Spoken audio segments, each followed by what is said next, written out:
Ngayon nawawala yung tao? Ano pa bang gusto mong gawin ko? Ano pa bang dapat kong gawin para mapatunayan sa'yo na ikaw ang mahal ko? Ano? Pasensya ka na. Yun yung nararamdaman ko eh. Pasensya ka na kung hindi ko nasabi sa'yo agad. Pasensya ka na kung nagseselos ako.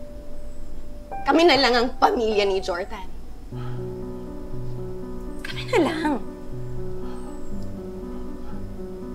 Ay, mag-aalala talaga ako na nawawala siya, tapos malalaman ko, pumunta siya kay Lalakdan. Patawarin mo ako. Kasalanan ko yun. Patawarin mo ako.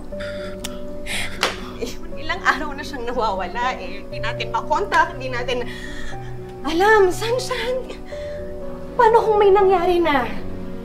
Paano kung naliligaw siya, di niya alam kung saan pupunta, paano uuwi? Anong gagawin natin? Ano si Tori?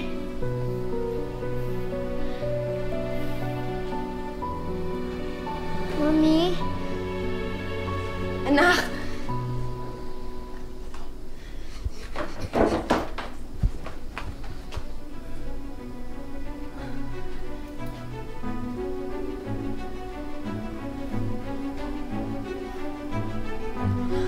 Ako na. Anak!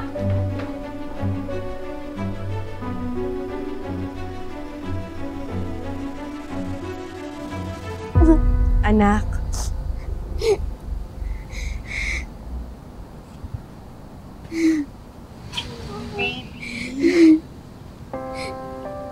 Mami, is it true po ba? Daddy is in danger. Anak, hindi pa natin sigurado yan. Pero nagpapanik po kayo kanina. Hindi. Natatakot lang ako, pero sigurado lumabas lang yung daddy mo. Hanapin naman natin siya, okay? Saan po siya pumunta? Aalamin ko. Mami, please. Please. Hanapin niyo po siya.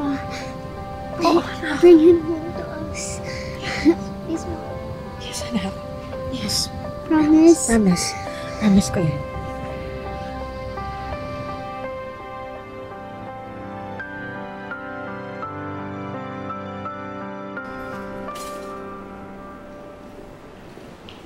Excuse me, Miss? May dinala bang Jordan Manansala dito? Jordan Manansala? Paano po sila ng pasyente? Asawa niya.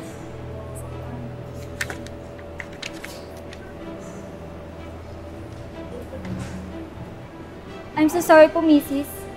Pero wala pong Jordan Manansala dito po sa list namin. Baka po nasa ibang hospital po siya dinala.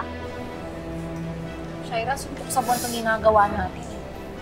Wala naman tayong proof na na-hospital siya. Kaya nagbabakasakali tayo, di ba, Leslie? Malay mo, bumalik siya dito. Mas okay na yun kasi wala tayong gagawin. Pero 3 hospital na yung pinuntahan natin. Wala akong pakialam kahit suyurin natin lahat ng hospital dito sa Pilipinas. Basta kailangan mahanap ko yung asawa ko. Kailangan malaman ko na ligtas lang si Jordan. Kailangan malaman ko na maayos siya. Kasi hindi ko kaya kapag nangyari masama sa kanya. Naintindihan mo ba yun?